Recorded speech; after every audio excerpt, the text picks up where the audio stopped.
the body, into the psychology of these mice. Now, we don't know the psychology of the mice, but they did do some important controls. And it's not testosterone. Although there's a testosterone increase associated with winning, it is not testosterone in the moment. It's not cortisol. It's not any of the other normal things that you might think to look to. It's not muscle strength. It turns out that stimulation of this brain area that causes winning is associated with increased anxiety, effort, and adrenaline. And all it does is it converts that anxiety into more steps forward per unit time. Literally just steps forward. So if you take this brain area and you quiet it for a given level of stress, the animal backs up a little bit more or pauses a little bit more.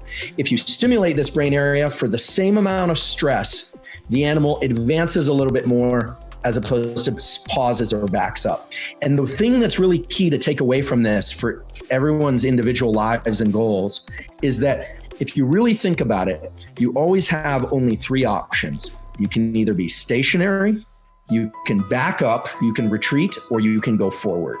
And you want to do it, you want to move forward in an adaptive way. You don't want to walk off a cliff or do something stupid financially or physically. But anxiety and stress and what we call autonomic arousal were designed to move us.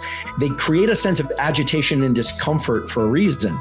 But it wasn't just designed to move us to run and hide. It was also designed to move us forward. And a lot of people take the agitation, the fear, the anxiety about starting something new, and they try and work with that and push down on it. There's just so much in our culture that's about trying to get homeostasis, a word that I really despise, that homeostasis and trying to get back to this place of calm or flow so that they can move forward. And what they don't appreciate, what people haven't been told, because the science is very new, is that all forms of adaptive behavior in the animal kingdom and in humans, whether or not it's with the mind or the body or both, involve a fairly high level of stress and anxiety that was designed to move us forward. And it doesn't have to be just competition and battle. This could be writing your book. This could be finding the mate that you want to find, a life mate. It could be any number of different things that you're going to pursue. There's always anxiety associated with that. And trying to bypass that could actually represent the failure of our species. I actually worry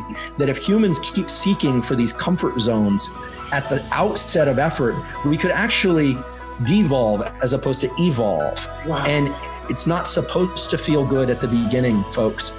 It doesn't feel good for any animal. It's not supposed to feel good for you and me.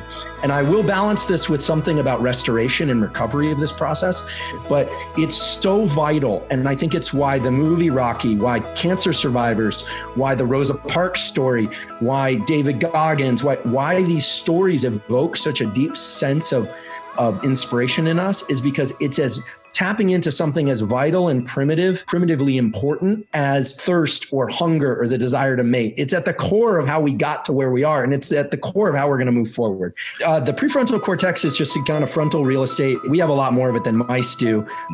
It's the area of the brain that actually causes humans a lot of neurotic discomfort because it's so good at thinking and multitracking. Just a little fun tidbit. We can multitrack. We can multitask. Anyone says that you can't multitask has never picked up a neuroscience textbook. There's something called covert attention. We can split our attention between two things very easily. I can look at you, for instance, and I can monitor the periphery of the room at the same time if I wanted to. I can also bring my full attention to just our conversation, which is what I'm doing. So we can split our attention. We can multitask.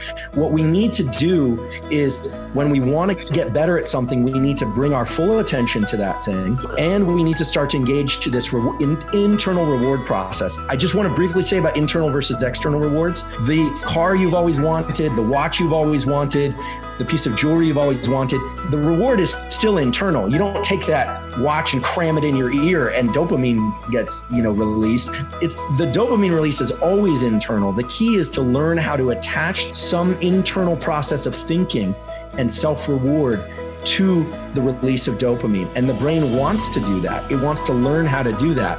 But as long as we're backing away from anxiety, stress, and trying to get super calm at the front end of the pursuit, then there's no way you can get there. You're in a pause mode or retreat mode. You are the losing mouse.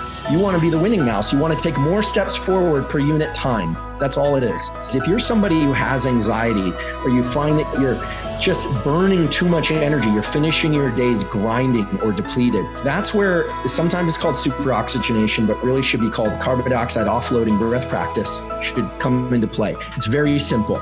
You sit down, never do it near water. Don't do it you don't do it driving, but you can sit down or lie down. You inhale and exhale 25 times.